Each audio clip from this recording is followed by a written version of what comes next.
बांग्लादेशी हिंदुओं पर क्या बोले राहुल गांधी, सोनिया गांधी और अखिलेश यादव। बांग्लादेशी हिंदुओं को बचाने के लिए मोदी सरकार ने लिया तगड़ा एक्शन। तख्ता पलट के बाद शेख हसीना ने भी तोड़ी इस पूरे मामले पर चुप्पी। हिंदुओं को बचाने के लिए मोहम्मद यूनुस को जाना पड़ा मंदिर। कैसे बांग्लादेशी हिंदुओं के लिए इंडिया अलायंस ने दिखाया दोगलापन। दोस्तों, जब से शेख हसीना बांग्लादेश से भागकर भारत आई है, उसके बाद से ही बांग्लादेशी कट्टरपंथी हिंदुओं को अपना टारगेट बनाए हुए हैं और इसीलिए बांग्लादेश में हिंदुओं की हालत अभी के समय किसी नर्क से कम नहीं है। हालांकि हिंदुओं के साथ होने वाली इस हिंसा के बाद बांग्लादेश के लाखों हिंदू इस हिंसा के खिलाफ आवाज उठाने के लिए सड़कों पर आ गए थे और उन्होंने विरोध शुरू कर दिया था। लेकिन क्या सच में इस विरोध के बाद कट्टरपंथियों ने हिंदुओं को अपना निशाना बनाना बंद कर दिया या फिर नहीं? क्या अब बांग्लादेश के हिंदू सुरक्षित भी है या फिर नहीं? आज की इस वीडियो में हम इन तमाम बातों पे चर्चा करने वाले हैं, तो इसीलिए वीडियो से एंड तक बने रहे। दोस्तों, आपको बता दें कि बांग्लादेश में अल्पसंख्यकों के लिए काम करने वाली Hindu, Buddhist, Christian unity council के अनुसार बांग्लादेश के 64 में से 45 जिलों में कट्टरपंथियों ने हिंदुओं के ऊपर हमला किया था। यानी कि इस हिसाब से बांग्लादेश के 70% जिलों में जो हिंदू रहते थे उन सभी हिंदुओं को हिंसा और तोड़फोड़ का शिकार होना पड़ा। और इसी बीच कट्टरपंथियों ने हिंदुओं के धार्मिक स्थल और दुकानों को सबसे ज्यादा टारगेट किया था। इसी बीच पूरी दुनिया की नजरें बांग्लादेश पर आई, चाहे यूएन हो, यूरोप हो, अमेरिका हो या फिर कनाडा। इन सभी ने बांग्लादेश में हिंदुओं के साथ जो हुआ उन सबके खिलाफ आवाज उठाई थी। और इसके बाद बांग्लादेश की राजधानी ढाका में हिंदुओं ने खुद कट्टरपंथियों से अपने आप को और अपनी बहन बेटियों को बचाने के लिए सड़कों पर मोर्चा निकाल दिया, जिसकी वजह से लाखों हिंदू समुदाय के लोगों ने सड़कों पे आकर कैंडल मार्च निकाली और माइनॉरिटी को बचाने के लिए मांगे उठाई। और आपको बता दें कि इसी बीच हिंदुओं से मिलने और उनका हालचाल पूछने मोहम्मद यूनुस भी ढाका के एक मंदिर में पहुंचे थे। दरअसल सनातन अधिकार मंच के बैनर तले बांग्लादेश की राजधानी ढाका में हिंदुओं ने मंगलवार के दिन प्रदर्शन किया था। और जिस वक्त ये प्रदर्शन हो रहा था उस वक्त मोहम्मद यूनुस अपने सरकारी आवास के अंदर अंतरिम सरकार के सदस्यों से मुलाकात कर रहे थे। और इसी बीच मोहम्मद यूनुस बांग्लादेश की राजधानी ढाका के ढाकेश्वरी मंदिर पहुंचे थे, जिसके बाद मंदिर पहुंच के यूनुस ने हिंदुओं से मुलाकात करी और उन्हें सुरक्षा का भरोसा दिया। लेकिन अब सबसे बड़ा सवाल ये है कि क्या मोहम्मद यूनुस के मंदिर दर्शन से बांग्लादेशी हिंदुओं और अल्पसंख्यकों में उनके लिए भरोसा कायम हो पाएगा या फिर नहीं? क्योंकि जैसे ही बांग्लादेश में शेख हसीना का तख्ता पलट हुआ था तो 5 अगस्त के बाद से ही कट्टरपंथियों ने आरक्षण के खिलाफ विरोध की आड़ में हिंदुओं के साथ जो बर्बरता की थी वो पूरी दुनिया ने देखा था।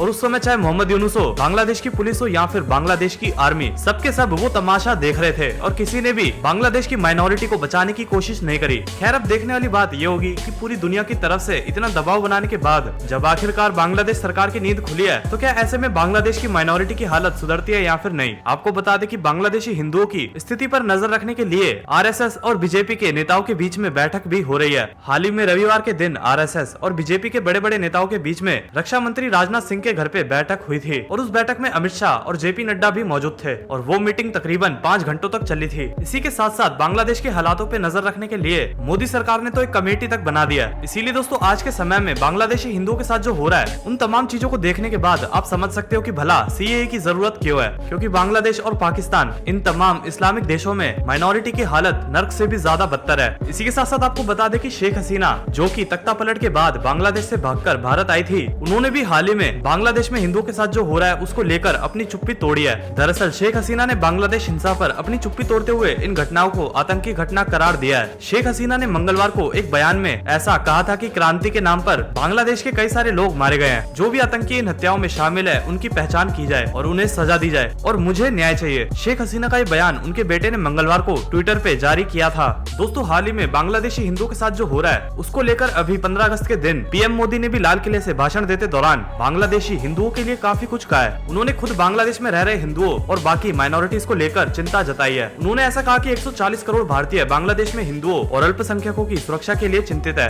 उन्होंने कहा कि बांग्लादेश में जो कुछ हुआ है, पड़ोसी होने के नाते मैं उससे जुड़ी चिंता समझ सकता हूँ और मुझे उम्मीद है कि इन हालातों में जल्द ही सुधार होगा। और इसी बीच बागेश्वर धाम के प्रमुख धीरेन्द्र शास्त्री का बयान भी काफी ज्यादा वायरल हो रहा है। दरअसल बांग्लादेशी हिंदुओं पर जो अत्याचार हो रहा है उन सब पर भड़ककर धीरेन्द्र शास्त्री ने एक वीडियो जारी किया था और उन्होंने उस वीडियो में साफ साफ शब्दों में कहा था कि अगर बांग्लादेश जैसी कंडीशन अगर भारत में उत्पन्न हो गई तो भला हिंदू क्या करेंगे, वो कहाँ जाएंगे, ऐसे में हिंदू कहाँ भागेगा। उन्होंने कहा बांग्लादेश में हिंदू मंदिर जलाए जा रहे हैं, हिंदुओं पर आक्रमण हो रहा है, उन्हें भागना पड़ रहा है और अगर यही सेम हालत भारत में बन जाए तो भला ऐसे में हिंदू कहाँ जाएंगे। उन्होंने ऐसा कहा कि बांग्लादेश से आ रहे हिंदुओं की व्यवस्था तो हो जाएगी, उन्हें भारत में शरण मिल जाएगी, लेकिन अगर यही सेम चीज भारत में हो गई तो भला हिंदू कहाँ भागेगा? हिंद महासागर में, अटलांटिक महासागर में या फिर हिमालय पर शरण लेगा? भारत में संविधान ने सभी को रहने का अधिकार दिया है, पर हिंदुओं से सवाल है कि यदि ऐसी स्थिति भारत में बनी तो आप कहाँ जाओगे? और इसीलिए आगे पंडित धीरेन्द्र शास्त्री जी ने हिंदू राष्ट्र बनाने की मांग भी करी है। कल अगर भारत में यही परिस्थिति निर्मित हुई,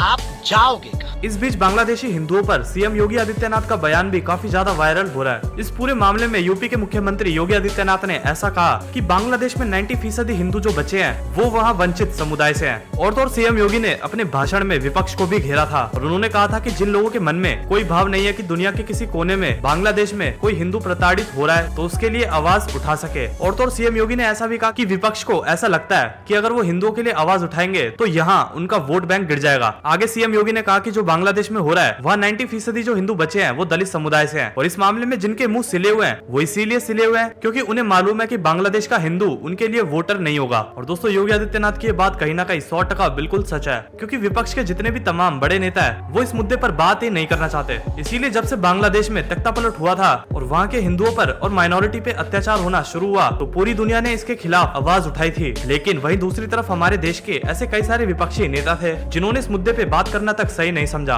और वो इस मामले को पूरे तरीके से इग्नोर करते आ रहे थे। लेकिन आखिर में जब लोगों की तरफ से इन नेताओं को खूब फटकारा गया और लोगों ने इनके सामने कई सारे सवाल खड़े किए तो ऐसे में 12 अगस्त के दिन यानी तख्तापलट के और हिंसा के लगभग एक हफ्ते बाद अखिलेश यादव और प्रियंका गांधी की तरफ से ट्विटर पे बयान देखने को मिला था और ये बयान इस तरीके से लिखा गया था कि उनका वोट बैंक जरा भी नाराज ना हो। जैसा कि आप उनके बयान को स्क्रीन पे पढ़ सकते हो कि किस तरीके से घुमा फिरा के ये बयान दिया गया है। लेकिन जब से इन नेताओं ने ट्विटर पे ये बयान जारी किया उसके बाद से ही लोगों के सामने इनका दोगलापन आ गया क्योंकि जब बात भारत से 4000 किलोमीटर दूर फिलिस्तीन के लोगों की थी तो उस समय इन नेताओं ने जो बयान दिया था उसमें अब जब बात इनके पड़ोसी देश बांग्लादेश की है और हिंदू माइनॉरिटी की है तो ऐसे में इन नेताओं ने जो बयान दिया है उसमें जमीन और आसमान का फर्क है क्योंकि फिलिस्तीन के लिए जो बयान इन्होंने दिया था वो बयान इन्होंने अपने वोट बैंक को खुश करने के लिए दिया था। लेकिन अब जो बयान इन नेताओं ने दिया है वो बयान इन्होंने इस हिसाब से दिया है कि इनका वोट बैंक नाराज ना हो जाए, इसीलिए इन बयानों में जमीन और आसमान का फर्क है। खैर ये तो बात हुई प्रियंका गांधी और अखिलेश यादव की, लेकिन सोनिया गांधी तो इनसे भी 4 कदम आगे निकल गई क्योंकि फिलिस्तीन के लोगों के लिए तो सोनिया गांधी ने पूरा का पूरा आर्टिकल तक लिख दिया था। लेकिन वहीं जब अब बात बांग्लादेशी हिंदुओं की है तो ऐसे में सोनिया गांधी के मुंह पर भी ताला लगा हुआ है। और बात अगर राहुल गांधी की भी की जाए तो यहाँ पे भी मामला कुछ ऐसा ही है क्योंकि राहुल गांधी की तरफ से भी अभी तक कोई भी बयान देखने को नहीं मिला है। खैर बयान तो छोड़ दीजिए, अभी तक राहुल गांधी ने बांग्लादेश के हिंदुओं के लिए एक शब्द भी ट्वीट तक नहीं किया है। लेकिन वहीं दूसरी तरफ जब 4000 किलोमीटर दूर कुछ महीने पहले राफा पे हमला हुआ था तो उस समय राहुल गांधी ने कई किलोमीटर लंबा चौड़ा ट्वीट कर दिया था। लेकिन वहीं जब अब बात बांग्लादेशी हिंदुओं की है तो ऐसे में